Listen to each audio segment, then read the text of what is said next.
there are those times where the text just seems to hit you right where you are at in life. Those times where the text just seems to leap from the page and proclaim a word of both great compassion and promise, and perhaps maybe a word of challenge. And as I come to this text today, I realize that this is one of those times where the text is leaping off the page, speaking to me. I think of what is happening in my own life as well as what is happening in the lives of many of you and those close to you. And as this gospel is proclaimed, as it is read in our midst, I think about these words being made known to us through a few simple vignettes, stories in my own life from this week. I invite you to journey with me, but also to think about the ways that this is speaking to your heart, that this word is proclaiming a promise to you, to those that you hold dear. You see, on Monday morning, a woman very dear to me, my own mother, had knee replacement surgery. And as I think about her going through that knee replacement surgery, I could not help but think of one entering in, lifting her up. That in the midst of the pain that has been, the promise of moving through something into living more fully. I've also journeyed with several women over the course of the last couple of months who have had significant surgeries. Surgeries that have touched them, that have weighed heavily upon them in the midst of preparation. And have longed to see God's face shine in and through them, that they might know a word of healing, of a hand holding them fast, of lifting them up. There is that sense of Jesus who comes among the people, who takes hold of the situation and bears life in the midst. Yet I am also mindful that there are those times where healing comes in very different forms, where the lifting takes a very different shape.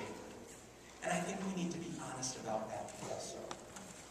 You see, yesterday, Bill returned from Tennessee, providing hospice care for his mother, my mother-in-law, knowing that it is just days until she passes.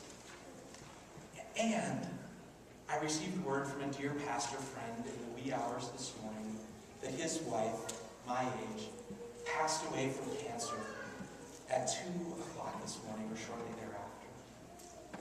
And yet there was something profound, and there is something profound in this, to know that even when death and what is to come is inevitable, that there is one who comes into our very midst, into our homes, and lifts up in promise and in hope. Even in those times, we hang on. We do not let one another go. That becomes the incredible message of the gospel this morning. Now imagine Jesus, who has gone to the synagogue. He has been in the holy place teaching. We all know that this has been made known, that he is proclaiming the reign of God come near. The first words that he speaks in the Gospel of Mark are about God's reign, God's realm, breaking in here and now. And he's now in the synagogues teaching. Mark loves to use that word immediately. Immediately he does this. Immediately he does this. There is a sense of this is happening in incredible and powerful ways in rapid succession. So Jesus has gone into the synagogue, teaching that God's reign has come near. Of course, we imagine, what does that look like? What is this reign of God breaking in, this reign that we aspire to and cling to, this promise? And then from the synagogue, he's whisked away by his followers, those who are closest to him at this point in time. Simon, Andrew, James, and John. And he goes to Simon's mother-in-law's home. Now, I do have to just make a little point here that the first pope was obviously married, if he's got a mother-in-law. Just a little fun bit of trivia here. But he goes to the mother-in-law's home. She's sick with a fever. Take for a moment and think about those people close to your life right now who are in bed, who are struggling with health issues, perhaps breathing issues or heart issues. Those who have had surgery recently or have surgery coming. Those who have been sick with the flu.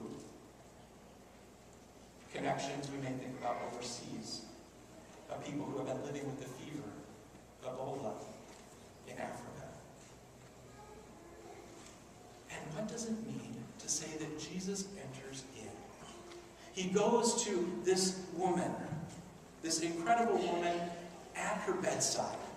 He doesn't stay away, saying, don't want to get the germs, don't want to catch the flu, don't want to get infected. Doesn't put on a mask and a doctor's garb, but goes into the bed. And there, he takes her by the hand and lifts her up. And we are told that the fever leaves her. That there is new life in that moment. That there is healing. And immediately, she gets up and she serves them. I think that might be a message for all of us. That whenever healing breaks into our lives, that whenever we are formed and transformed, that we are called to get up and serve this living Lord. This one who has brought transformation and healing into our lives, that has brought a witness of new life, of the reign of God here and now. We get up and we serve. Jesus then has a whole village in which the word goes out. Now, I know many of you also grew up in small towns. And as soon as that one thing happens, it seems to go in all directions quickly, like wildfire. The word goes out in terms of what has happened. So now, in this village, the people come, and we are told that they gather around the door. They gather there at the door, and Jesus goes to work, healing many. Doesn't say healing everyone. Healing many. Casting out many demons.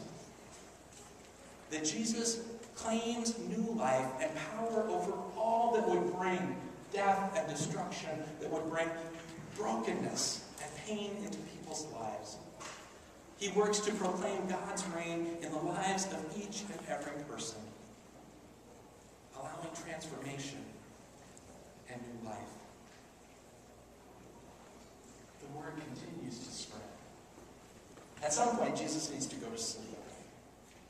And in the morning after this long day of first teaching and then work, he goes to a deserted place to pray. I want us to take that seriously also. That whether we are healed, or whether we are in need of healing, or we, in a sense, become the hands of Christ in the world and are about healing, that there are those times to step back and go to a deserted place. To pray. To find renewal. I hear over and over again about appointments and meeting and car share and the next thing after the next that goes on and on throughout our lives. Sometimes I wonder, when do we take the breath, that holy breath, to remove ourselves and pray? To sit. To allow God, the Holy, to wash over us. Jesus takes that time and becomes an example for us. To step away and go to that deserted place.